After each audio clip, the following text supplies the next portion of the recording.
श्री स्वामी समर्थ. कधी तुमच्या मनात हा प्रश्न आला आहे का?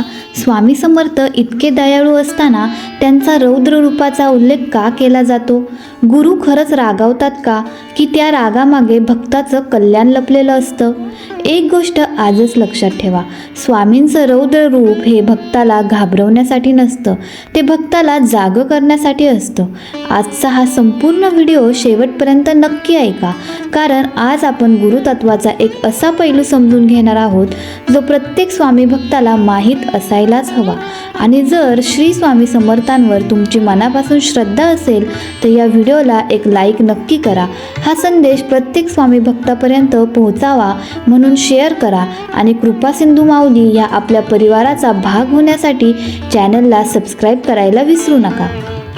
आपण जेव्हा रौद्र रूप हा शब्द ऐकतो तेव्हा डोळ्यांसमोर एक भयंकर प्रतिमा उभी राहते, पण गुरुतत्व आपल्याला वेगळीच शिकवण देतं. गुरूंचं रौद्र रूप म्हणजे क्रोध नाही, गुरूंचं रौद्र रूप म्हणजे अधर्माविरुद्धची ठाम भूमिका, अहंकाराविरुद्धचं शस्त्र आणि भक्ताला योग्य मार्गावर आणण्यासाठी दाखवलेली कठोरता. जसा एक प्रेमळ वडील आपल्या मुलाला चुकीच्या मार्गावर जाताना फक्त पाहत बसत नाहीत, तर वेळ आल्यावर कडक होतात. त्यांचा राग हा द्वेषातून नसतो, तो प्रेमातून असतो, कारण त्यांना मुलाचं भलं हवं असतं. अगदी तसंच गुरुतत्व आहे. स्वामी भक्ताचा नाश करण्यासाठी कधीच कठोर होत नाहीत, ते भक्ताच्या अहंकाराचा नाश करण्यासाठी कठोर होतात. कारण जोपर्यंत अहंकार जिवंत आहे तोपर्यंत गुरुकृपेचा प्रकाश पूर्णपणे मनात उतरत नाही. म्हणूनच अनेकदा जीवनात अशा घटना घडतात ज्या आपल्याला अस्वस्थ करतात.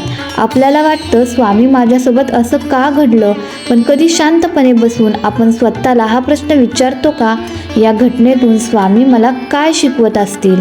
हा एक प्रश्न संपूर्ण जीवन बदलू शकतो. कारण भक्त जेव्हा प्रत्येक घटनेकडे तक्रारीने पाहणं सोडतो आणि शिकण्याच्या दृष्टीने पाहण्याचा सुरुवात करतो, तेव्हाच गुरुतत्व त्याच्या आयुष्यात खऱ्या अर्थाने कार्य करू लागतं. आणि कदाचित याला स्वामींचं रौद्र रूपाचा पहिला अर्थ म्हणतात. अनेकांना वाटतं की स्वामींचं रौद्र रूप म्हणजे मोठे चमत्कार, शिक्षा किंवा भयानक घटना, पण गुरुतत्व तसं शिकवत नाही. गुरूंची कठोरता ही नेहमीच भक्ताच्या कल्याणासाठी असते. ज्या आईला आपल्या मुलावर सर्वाधिक प्रेम असतं तीच आई वेळ आली तर त्याला चुकीच्या गोष्टीपासून दूर ठेवण्यासाठी कठोरही होते. त्या कठोरपणामागे राग नसतो, तर प्रेम असतं. अगदी तसंच स्वामींच्या रौद्र रूपामागे भक्ताचं कल्याण दडलेलं असतं. कधी आपण अशा मार्गावर चालत असतो जो सुरुवातीला खूप सुंदर वाटतो. पैसा मिळेल, मान सन्मान मिळेल, लोक कौतुक करतील असं वाटतं, पण त्या मार्गाचा शेवट दुःखात असतो. त्यावेळी काही योजना अचानक फसतात, काही माणसं साथ सोडून जातात, काही दारं बंद होतात. आपण म्हणतो हे माझ्याच बाबतीत का घडलं, पण काही वर्षांनी मागे वळून पाहिल्यावर समजतं की जर ते दार उघडं असतं तर कदाचित आयुष्य अधिक कठीण झालं असतं. म्हणून प्रत्येक बंद झालेलं दार हे शिक्षा असतंच असं नाही. काही बंद दरवाजे हे आपल्याला चुकीच्या दिशेने जाण्यापासून वाचवणारेही असू शकतात. गुरुकृपा अनेकदा हो म्हणून नाही तर नाही म्हणूनही कार्य करते, पण त्या क्षणी ते समजत नाही. गुरुचरित्रातून एक महत्त्वाची शिकवण मिळते.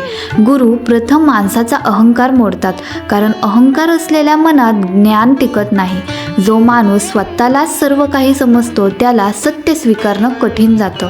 म्हणूनच जीवन कधी असे प्रसंग आणतं की माणूस नम्र होतो, स्वतःच्या चुका मान्य करतो आणि पुन्हा योग्य मार्गावर चालायला सुरुवात करतो. याच क्षणी अनेकांना वाटतं की स्वामी रागावले, पण जर त्या प्रसंगामुळे तुमचं आयुष्य योग्य दिशेने वळलं असेल तर तो राग नव्हता, ती गुरुकृपा होती. स्वामी भक्ताला कधीच तोडत नाहीत, ते त्याच्या चुकीच्या सवयी तोडतात. ते भक्ताचा नाश करत नाहीत तर त्याच्या अहंकाराचा नाश करतात. ते त्याचं सुख हिरावून घेत नाहीत तर त्याला खऱ्या सुखाचा मार्ग दाखवतात. म्हणूनच पुढच्या वेळी आयुष्यात एखादी गोष्ट मनासारखी झाली नाही तर लगेच असं म्हणू नका स्वामी माझ्यावर रागावले आहेत.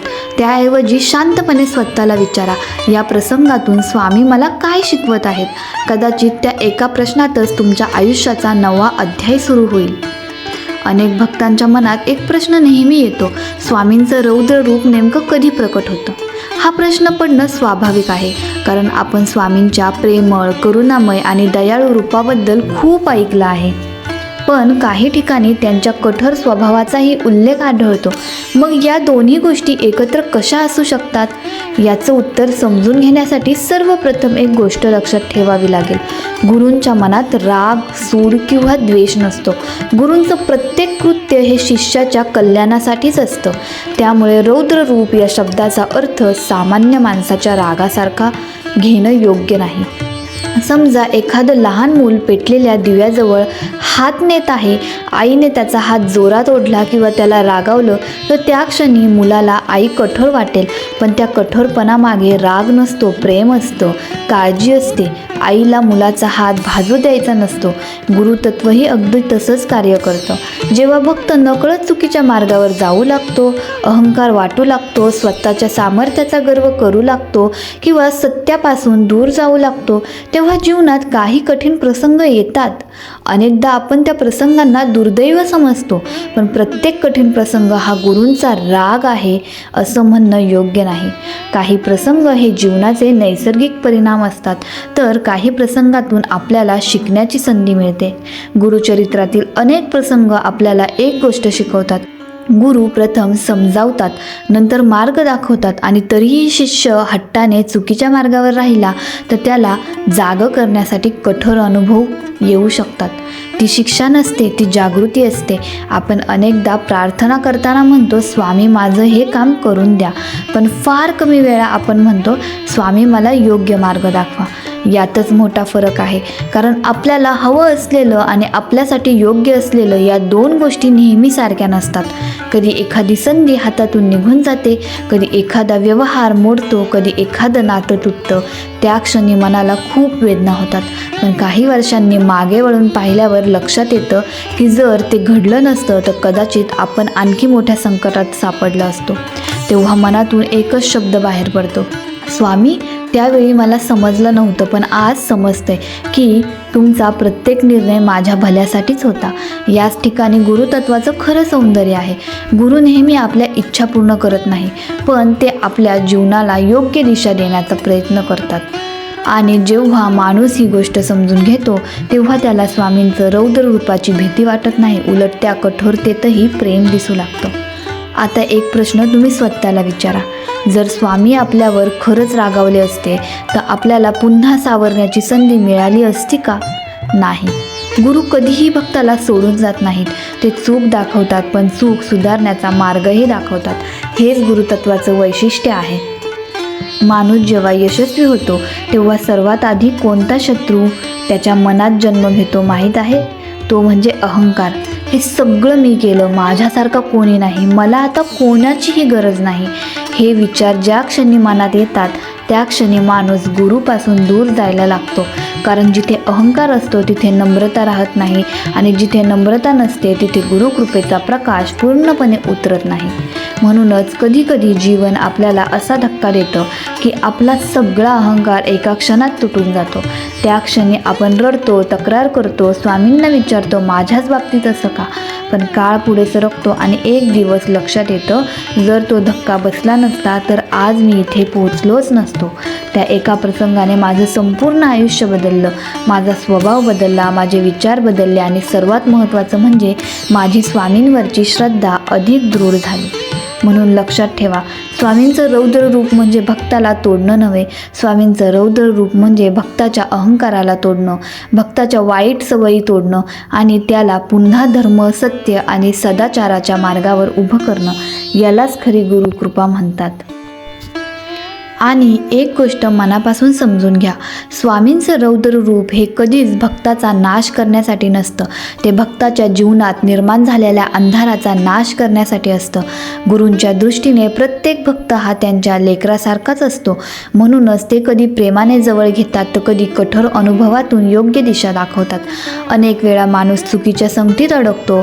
सुरुवातीला ती संगत चांगली वाटते, मित्र आपले वाटतात, त्यांच्या बोलण्यात विश्वास बसतो, पण हळूहळू त्याच मुळे स्वभाव बदलतो, विचार बदलतात आणि माणूस आपल्या संस्कारांपासून दूर जाऊ लागतो.